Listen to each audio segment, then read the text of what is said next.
Cobra एक 2022 भारतीय तमिल भाषा की मनोवैज्ञानिक एक्शन थ्रिलर फिल्म है। साथ जिसे आर अजय ज्ञानमुथु द्वारा लिखा और निर्देशित किया गया है और साथ स्क्रीन स्टूडियो के बैनर तले एस ललित कुमार द्वारा निर्मित किया गया है। फिल्म में इरफान पठान, श्रीनिधि शेट्टी, रोशन Matthew, KS. Ravi Kumar, Anand Raj, robo Shankar, मिया जॉर्ज, मृणालिनी रवि, सरजानो खालिद और मीनाक्षी गोविंदराजन के साथ विक्रम दोहरी भूमिका में है। इसने भारतीय क्रिकेटर इरफान पठान की सिनेमाई शुरुआत को भी चिन्हित किया।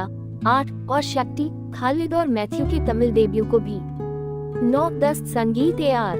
रहमान द्वारा रचित है। छायांकन हरीश कन्नन द्वारा संभाला गया है और जॉन अब्राहम और भुवन श्रीनिवासन द्वारा संपादित किया गया है। 11 फिल्म में इंटरपोल अधिकारी असलान यिल्माज़ को कोबरा नाम के एक रहस्यमय हत्यारे को पकड़ने का काम सौंपा गया है, जो गणितीय कौशल का उपयोग करके लोगों की हत्या करता है। परियोजना की आधिकारिक तौर पर घोषणा मई 2019 में अस्थायी शीर्षक विक्रम 58 के तहत की गई थी। इससे पहले दिसंबर में आधिकारिक शीर्षक की घोषणा की गई थी।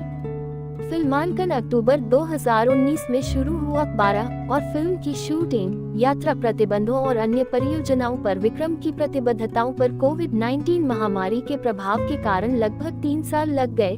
प्रभावी रूप से मई 2020 की रिलीज योजनाओं में देरी हुई।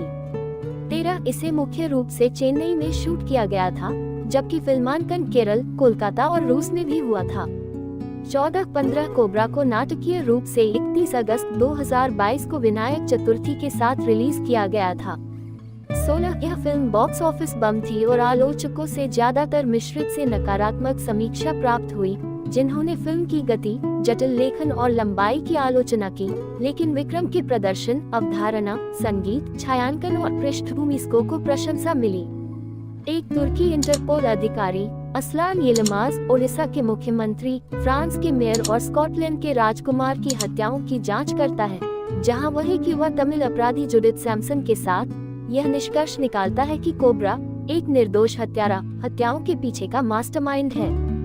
दोनों सीखते हैं कि कोबरा गणितीय कौशल का उपयोग करके अपने लक्ष्यों को मारता है, जिससे उन्हें विश्वास हो जाता है कि वह गणित का प्रोफेसर है। इस बीच माथियास माथी एक गणित के प्रोफेसर हैं, जो वास्तव में कोबरा हैं। कोलकाता में अपने गुरु और वरिष्ठ पत्रकार नीलयप्पन से अपना अगला काम प्राप्त करते हैं। उसे रूस के रक्षा मंत्री दमित्री युगोल्सेव की हत्या करनी है।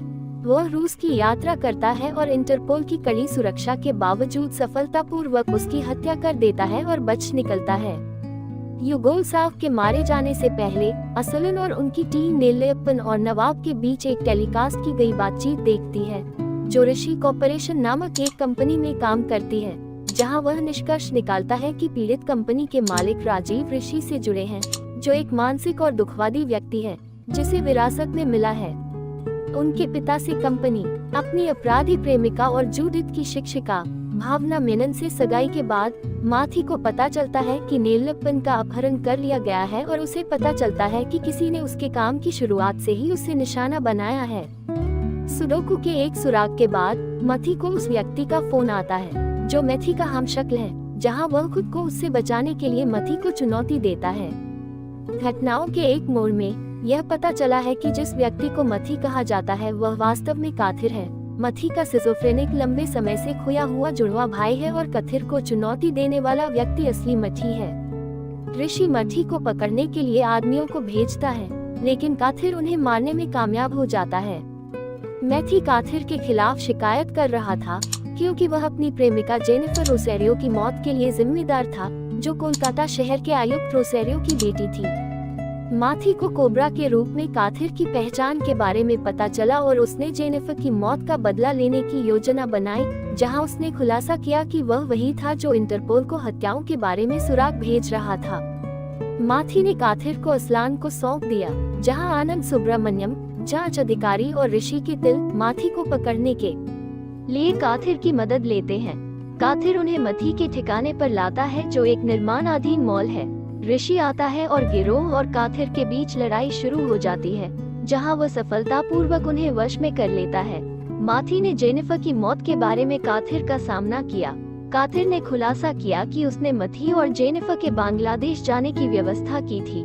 लेकिन उसके पिता और रिश्तेदारों ने उसका पीछा किया और उसे मार डाला। गलतफहमी दूर करने के बाद काथिर ने खुलासा किया कि उसने जेनिफर के रिश्तेदारों को मार डाला था और मठी को एक कमरे में बंद कर दिया था।